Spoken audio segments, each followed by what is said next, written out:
I want you to picture this. It's 5 o'clock in the morning. It is the first day of my public relations career at Pebble Beach Resorts. I am responsible for a photo shoot for Cadillac. They have sent a crew of 100 people up from LA to photograph print ads and commercials.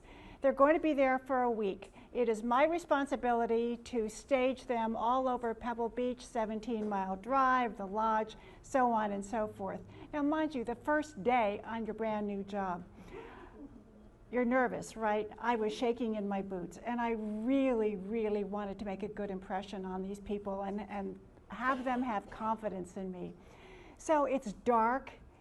The cart path is kind of slippery. I'm running out to the 7th hole to greet them. That's the little hole where you tee off and it drops down and it's surrounded by water on 3 sides, par 3.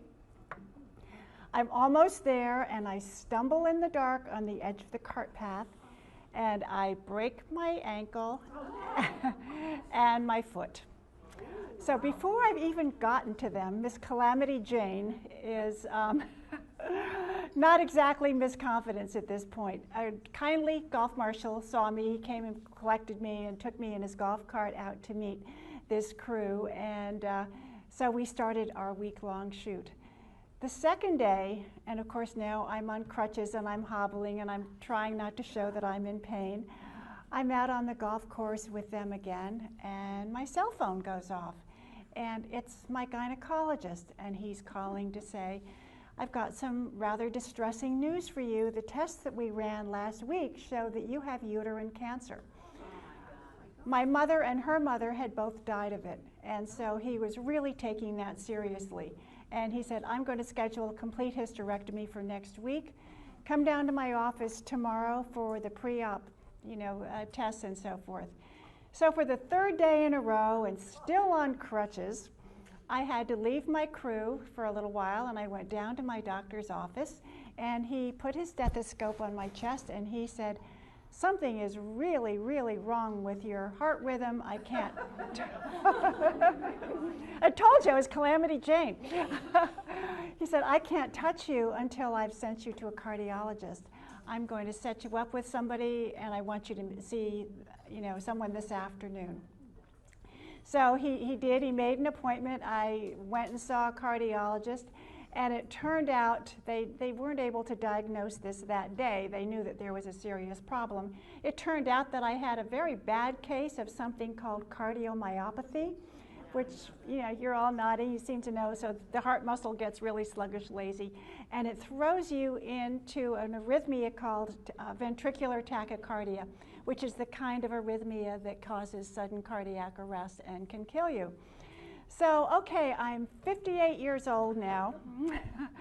I have just started out this brand new PR job, which I had wanted in the worst way. It had taken me 4 years to work my way up to that. I started working for Pebble Beach Resorts when my husband Wally and I moved out to California from Connecticut when I was 53. I had started out working in the pro shop with the college kids and just kept learning and learning and moving my way up until I was given this great PR job. And I thought, wow, first 3 days I am down 3 for 3, I'm 58, maybe the universe is sending me a big message here, forget about it, lady.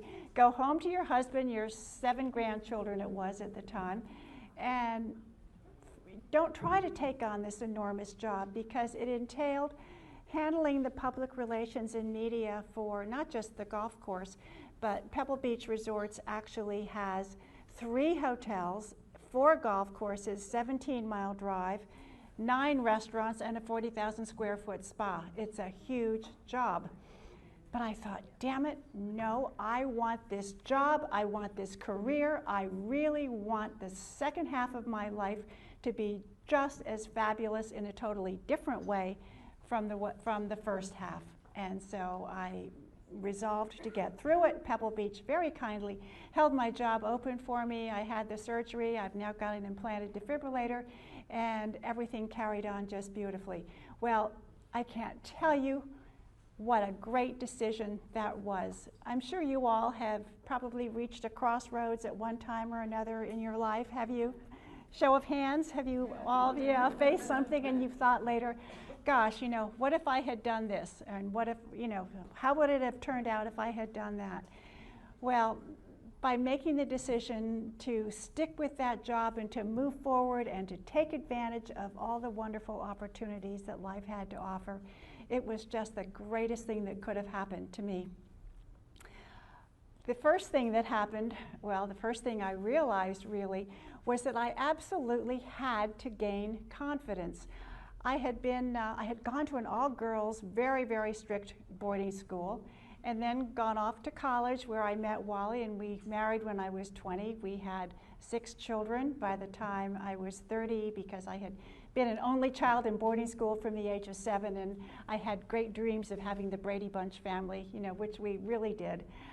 But I hadn't ever been out in the real world or done anything that would give me very much confidence. So the first thing I had to do in taking over PR was to gain a lot of confidence, to dig deep down inside of myself and find it. I had read a great quote by Eleanor Roosevelt that I'd like to share with you. She says, "You gain strength, courage, and confidence with every experience in which you really stop to look fear in the face. You must do the thing which you think you cannot do." And I did that over and over and over again, and became absolutely fearless in no time. It's amazing how when you start practicing that, it really does work. I found too that it was very, very important that I project a positive energy, that I let the world know that I was very confident in what I was doing, and at first I sort of had to, as they say, fake it until you make it. You learn how to project a positive energy even when you're not really feeling quite that way yet. You stand tall, you look people directly in the eye, you have a firm handshake, you just put all these great vibes out there. And then the more you actually do this, the more you actually become that person. Ann Curry said to me, what is your definition of real beauty? What do you tell young girls today? And I do mentor and talk to a lot of girls in their 20s and 30s. And my message to them, again, is beauty is all about confidence. Forget about Botox or plastic surgery or any of those things. It's about having confidence in yourself and being proud of who you are and being engaged and excited about life. That's what makes you beautiful. Another thing that I really had to sort of look into myself and develop was trying something new. When we try something new, it kind of gets us out of a rut. It gives us a sparkle and a vitality and something new to be excited about. When I was 53, I thought, well, I'm really going to try something new. I'm going to go over to Pebble Beach Resorts and see if I can get a job. Because, of course, I had no work experience. And so I did, as I told you, I went over and I started out by working in the pro shop for the summer with the college kids. And then became an administrative assistant in marketing, and then an executive assistant, and then eventually the PR and media director. But it was always that desire to keep on learning, to keep on trying new things. When I was 63, a really big opportunity dropped into my lap. I was out on the golf course overseeing a photo shoot for a golf show, and the producer kept looking at me and saying, you know, I really like your looks. I think you should be doing something with them. You should think about modeling. And I said, oh, David, you are being such a sleazy Hollywood producer. Forget about it. And he said, no, really. And he said, please let me take some pictures and send them to Stars in San Francisco. And I said, well, what is Stars? And he said, it's the biggest modeling agency in San Francisco. And I said, I think you were absolutely crazy, but go ahead if you want to. And I thought nothing more of it. Well, a couple of days later, they called and they said, we'd really like to sign you to a contract. So I was shocked and went up to San Francisco, signed a contract with them. but I certainly didn't want to give up my PR job at Pebble Beach. I loved it too much. I was having too much fun. I really loved the mental stimulation and the challenge and the meeting new people all the time, and I did meet fabulous people there, as you can imagine. But whenever I could, I went on casting calls and I took on modeling jobs, and it was just an awful lot of fun. Something else, how many of you have ever faced negative thoughts? You catch your I think we all have. I certainly did, and I had a lot of moments, of self-doubt. And I found really that we can't control some of the events that happen in our lives, but we certainly can control how we react to them. So some of the tricks I learned for handling those negative thoughts and pulling myself out of them right away were always to replace I can't or I don't with I can or I should. If I start to have a negative thought, I will immediately push it out of my head and replace it with a positive one. I remind myself that our thoughts become our realities. And I'm sure you've all done this. When you start to get a negative thought, it can sort of seep its way into your brain, and then before long, you believe that that's really the case, that's really the worst scenario, and it's happened, and it becomes like a snowball that's rolling down the hill, and it gathers momentum, and before you know it, you totally believe this horrible outcome, and then in the end, it turns out that it was something that never ever happened in the first place, and that you were just plain silly to even have worried about it. I heard a great quote on an Oprah show not too long ago that resonated with me. Somebody said, she learned to stop worrying when she told herself, if it isn't happening now, it isn't happening. And I thought, well, gee, yeah, I'm not going to worry about what's going to happen next week or what's not going to happen next week. If it isn't happening right now, it's not happening. It's not my problem. Carry on. And then, of course, a can-do attitude is key. Whenever something came up, I always, my philosophy, especially when I was working at Pebble Beach or for modeling assignments, sure, I can do it. And even if I couldn't do it, I would say I could and then figure out how to do it later, and it usually worked. And then one other thought that I really like is kind of a spiritual one, but it's surrender control, and that means just give up trying to control the outcome of something.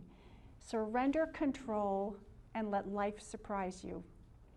And when you just kind of relax into it and figure, okay, what's meant to be is going to be, I'm not going to sweat over this, you can just sort of feel your whole body going, phew, and things always really do seem to work out for the best. Then there's one other subject that I go into in the book and would like to cover a little bit here with you. When my daughter Heather Hummel co-wrote Gracefully with me, and she is a writer. I was not, but when my story about becoming a model at 63 hit the national news wires, it became a really big deal because it was unusual to live such a topsy-turvy life, to be a stay-at-home mother with 6 children for your 20s, 30s, and 40s, and then to jump into what turned out to be a really big career in my 50s, and then to start modeling in my 60s. The newspaper said that's unheard of, and it got picked up all over the country. And as it did, I would start to get the most wonderful emails, sweet emails, from men and women alike saying, I'm in my 50s or my 60s, and I really thought that there was nothing much left that I could go out and do that would be new for me. And after I read your story, I realized that there is. And it certainly doesn't have to be modeling. It can be absolutely anything that, that you've always dreamed of doing, a vocation, a hobby, a career, anything at all. And so anyway, when we wrote our book, we were on the telephone with McGraw-Hill, with our editor, and we were going over all the different aspects of body, mind, and soul that we were covering in Gracefully. And John, the editor, who's just a darling young man in his 30s, said, well, I think we've got everything nailed now. Is there anything else that you would like to add to the book? And I said, well, John, I think we've left out one really important element here, and that is sexuality and sensuality.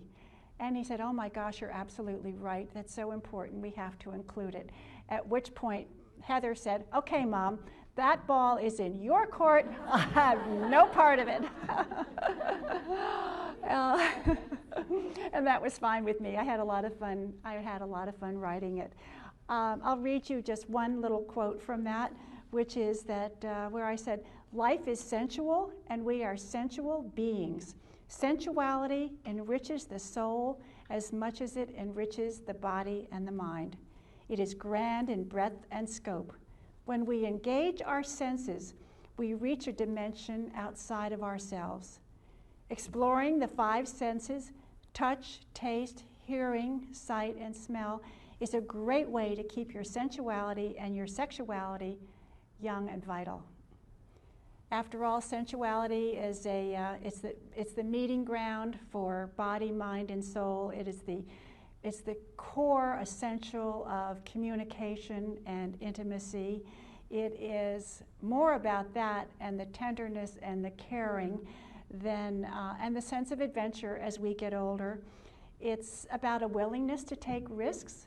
It certainly is about having a good sense of humor, because let's face it, when you're 50 and 60 and 70, it just ain't like it used to be. And so a sense of humor is very, very important. And then I closed that chapter with this thought. If you are fit and strong, you feel sexier. If you have self-confidence, you feel sexier. If you feel good about your body, faults and all, and are tuned into your own sensuality, you definitely feel sexier. If you are open and loving and have a good sense of humor, that's sexy. Power is sexy. Success is sexy. Glamour is sexy. So are honesty, vulnerability, tenderness, sweetness, and enthusiasm. And in conclusion to my talk today, I would like to say that 60 or 50 or 70 or whatever we are in this age category is still 60, but we've totally revamped 60. It isn't old anymore. 60 is healthy, strong, sexy, vibrant, involved, curious, active, and seeking new dimensions to life. In short, it's better than ever. Today, excitement and anticipation define my life as I look ahead to a world of new adventures and possibilities. I am filled with curiosity, abundance, gratitude, and joy.